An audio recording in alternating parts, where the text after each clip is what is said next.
உடன்படிக்கை எனக்கு தந்து உந்தனின் பிள்ளையாய் தெரிந்தெடுத்தி மரணத்தின் விளிம்பில் நின்ற என்னை ஜீவனின் பாதையில் திருப்பி விட்டி உடன்படிக்கை எனக்கு தந்து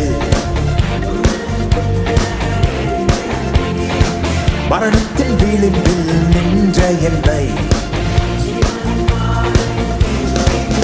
கர்த்தர் செய்த நன்மைக்காக நன்றி செலுத்த வந்தோம்.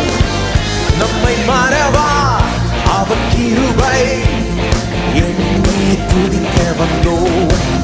கர்த்தர் செய்த நன்மைக்காக நன்றி செலுத்த வந்தோம்.